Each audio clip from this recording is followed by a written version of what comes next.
আসসালামু আলাইকুম।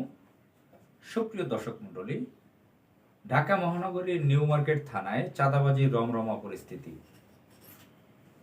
এখানে আওয়ামী লীগের একজন নেত্রী, তার নাম হচ্ছে জান্নাত জাহান ওরফে লুনা। তিনি আওয়ামী লীগের একজন নেত্রী। শেখ হাসিনার অবৈধ শাসন আমলে তিনি সেখানে চাঁদা তুলতেন। নিউ মার্কেট এলাকার যত মার্কেট আছে, হাজার হাজার দোকান থেকে তার বাহিনী দিয়ে এখানে চাঁদা তুলতেন। তার হাজবেন্ড হচ্ছে নিউ মার্কেট থানার সাবেক বিএনপি নেতা, এখন তিনি মহানগরে আছেন। বর্তমানে স্বামী স্ত্রী দুজন মিলেই নিউ মার্কেট এলাকায় চাঁদা তুলতেছেন। চাঁদা দিতে অস্বীকৃতি জানালে তাকে তার ক্যাডার বাহিনী দিয়ে তাদেরকে ধরে নিয়ে মারধর, তাদের দোকান বন্ধ করে দেওয়া, মেরে ফেলার হুমকি ইত্যাদি। নিউ মার্কেটে আপনারা জানেন, পাকিস্তান আমল থেকে এটা একটা ব্যবসায়ী এলাকা। এখন তো আধুনিক সুপার মল হয়েছে ঢাকার বিভিন্ন জায়গায়। তো সাবেক ধানমন্ডি থানার এই নিউ মার্কেট এলাকাটা একটা ব্যবসায়ী নগরী, ব্যবসায়ী এলাকা। এখানে হাজার হাজার দোকানপাট, ব্যবসা প্রতিষ্ঠান, ইন্ডাস্ট্রির অফিস রয়েছে। তো এগুলো থেকে এখন হাজব্যান্ড ওয়াইফ দুজনে, একজন হচ্ছে আওয়ামী লীগের নেত্রী আর স্বামী হচ্ছে বিএনপি নেতা। এই স্বামী স্ত্রী মিলে তারা চাঁদাবাজি করতেছে। এ বিষয়ে আজকে একটি প্রতিবেদন হয়েছে দৈনিক আমার দেশ পত্রিকায়। আজকে আমি যখন কথা বলছি 31 জুলাই 2025, দৈনিক আমার দেশ পত্রিকার ব্যাক পেজে এটা নিয়ে একটি প্রতিবেদন হয়েছে। প্রতিবেদনটি করেছেন মাহমুদা ডলি, দৈনিক আমার দেশ পত্রিকার সিনিয়র সাংবাদিক। তো প্রতিবেদনটি আমি পড়েছি। সেখানে জান্নাত জাহান ওরফে লুনা, এই মহিলা, চামেলিও তার নাম আছে, জান্নাত জাহান চামেলি ওরফে লুনা। তো সে আওয়ামী লীগের একজন সন্ত্রাসী, নারী সন্ত্রাসী, তার ক্যাডার বাহিনী রয়েছে। এখন চিন্তা করেন যে আমরা বলে থাকি যে 5 আগস্ট দেশ স্বাধীন হয়েছে, আমরা দ্বিতীয় স্বাধীনতা বলে থাকি। আমরা মাত্র আজকে তো 31 তারিখ জুলাই মাসের, আর 4 দিন পরে আমরা সরকারি একটা ছুটি পাবো, জাতীয় ছুটি।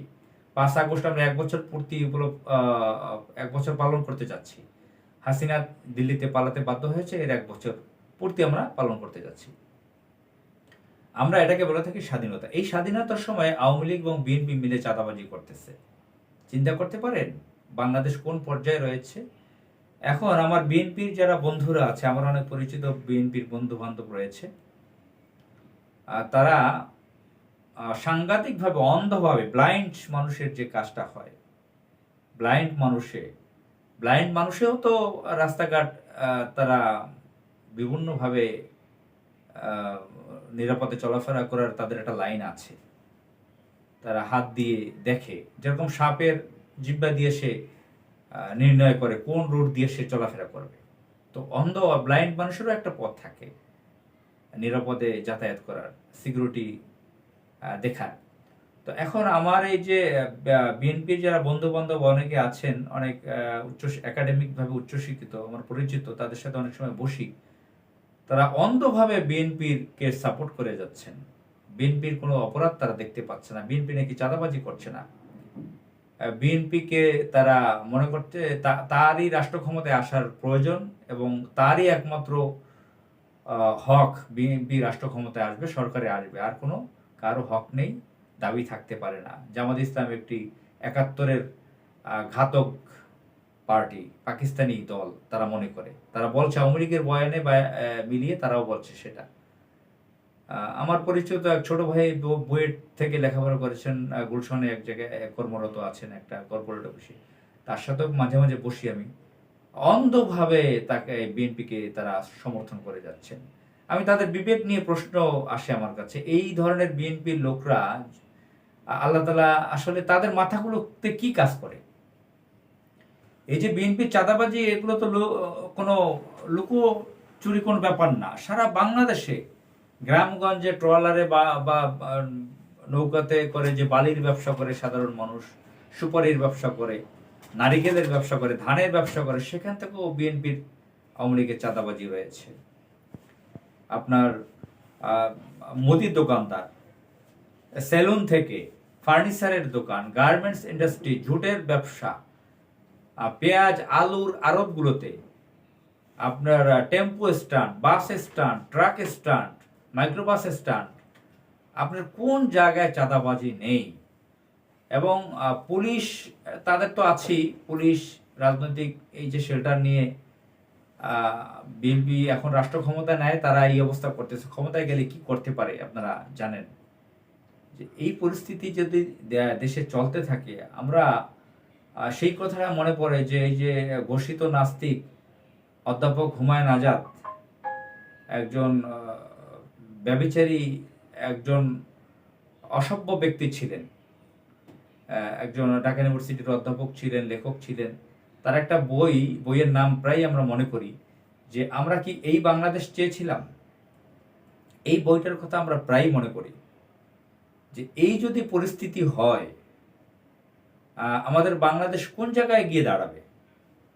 সমস্ত বাংলাদেশে 5 আগস্টের পরে এখন ধরেন আওয়ামী লীগের আমলে চাঁদাবাজি করেছে,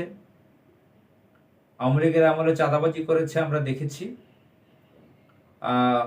আওয়ামী লীগ গতকালকে একটা রিপোর্ট দেখলাম পত্রিকায় যে ব্যাংকের 80% অর্থ তারা নিয়ে গেছে।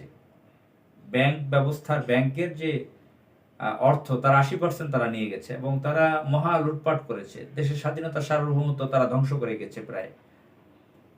তারা সমস্ত জায়গা থেকে চাঁদাবাজি করতো, অবৈধভাবে 15.5 বছর ক্ষমতায় ছিল। বিএনপি ওই সময় ছিল নির্যাতিত অনেকে, আমি বলবো না সকলে। বিএনপির আজকে যারা বড় বড় চাঁদাবাজি করতেছে তার বড় একটা অংশই বিএনপি